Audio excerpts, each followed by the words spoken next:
పెదకాపు సినిమాతో టాలీవుడ్ కి పరిచయమైన యంగ్ హీరో విరాట్ కర్ణ గుర్తున్నాడుగా. ఇప్పుడు ఆయన నటించిన latest action mythological adventurous thriller Nagabandham ఈ రోజే థియేటర్స్ లోకి వచ్చేసింది. అంతకంటే ముందే నిన్న రాత్రి స్పెషల్ ప్రీమియర్స్ కూడా వేసేశారు. మరి ఫస్ట్ లుక్, టీజర్, ట్రైలర్ తో భారీ అంచనాలు క్రియేట్ చేసిన ఈ సినిమా ఆడియన్స్ ను ఏ మేరకు మెప్పించింది? డైరెక్టర్ అభిషేక్ నామా ఈ మైథలాజికల్ వండర్ ను ఎలా తెరకెక్కించారు? ముందుగా అసలు కథ విషయానికి వస్తే ఈ సినిమా 1756 నుంచి 1962 మధ్య కాలంలో జరిగే ఒక interesting periodic and mythological story. 1962లో ఒక పురావస్తు శాస్త్రవేత్త హిమాలయాల్లో నాగబంధం విముక్తికి సంబంధించిన ఒక రహస్య పుస్తకాన్ని కనిపెడతాడు. కట్ చేస్తే ఇటు రంగనాథ స్వామి ఆలయంలో సాక్షాత్తు ఆ దేవుడి వద్ద ఉండే బ్రహ్మకమలాలు దొంగతనానికి గురవుతాయి. ఆ బ్రహ్మకమలాన్ని దక్కించుకుని ఈ ప్రపంచాన్నే శాసించాలనుకుంటాడు విలన్ అలీ. మరోవైపు ఒక శాపం వల్ల చెట్టులో ఇరుక్కుపోయిన బైరాగి కూడా అదే బ్రహ్మకమలం కోసం వెతుకుతుంటాడు. ఈ క్రమంలో బ్రహ్మకమలం కోసం విలన్ అలీ హీరో రుద్ర ఫ్యామిలీని అంతం చేస్తాడు.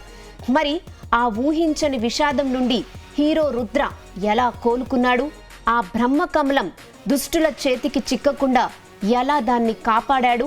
అసలు అనంత పద్మనాభ స్వామి గుడికి ఈ బ్రహ్మకమలానికి ఉన్న లింక్ ఏంటి అనేదే ఈ నాగబంధం సినిమా కథ. ఈ సినిమాకు బిగ్గెస్ట్ ప్లస్ పాయింట్ అంటే విజువల్ ఎఫెక్ట్స్ అనే చెప్పాలి. కొన్ని సీన్స్ థియేటర్స్లో చూస్తుంటే ఆడియన్స్కు గూస్ బంప్స్ తెప్పించడం ఖాయం. అభిషేక్ తెచ్చిన బ్యాక్గ్రౌండ్ స్కోర్ సినిమాను నెక్స్ట్ లెవెల్లోకి తీసుకెళ్ళింది. సౌందర్ రాజన్ కెమెరా వర్క్ ప్రతి విజువల్ను చాలా గ్రాండ్గా చూపించింది. అయితే కథ బాగున్నా స్క్రీన్ ప్లే ఇంకాస్త బెటర్గా ఉంటే బాగుండేది. ఒక సీన్ తర్వాత ఏం జరుగుతుందో ప్రేక్షకులు ఈజీగా ఊహించేలా ఉండటం సినిమాకు కొంచెం మైనస్ అని చెప్పాలి. విలన్ గ్యాంగ్ హీరో ఫ్యామిలీని చంపే సీన్లో వైలెన్స్ కాస్త ఎక్కువైంది.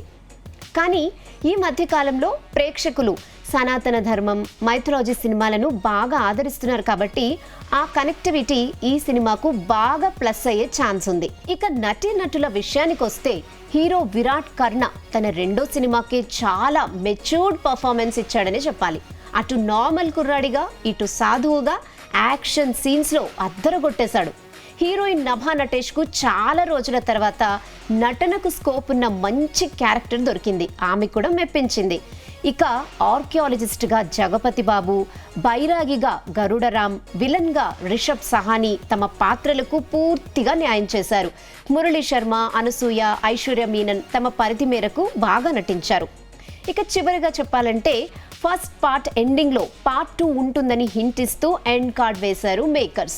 కథలో చిన్న చిన్న లోపాలున్న గ్రాఫిక్స్, విజువల్స్, మైథలాజికల్ ఎలిమెంట్స్ కోసం నాగబంధం సినిమానైతే థియేటర్స్లో హ్యాపీగా ఒక్కసారి వాచ్ చేయొచ్చు.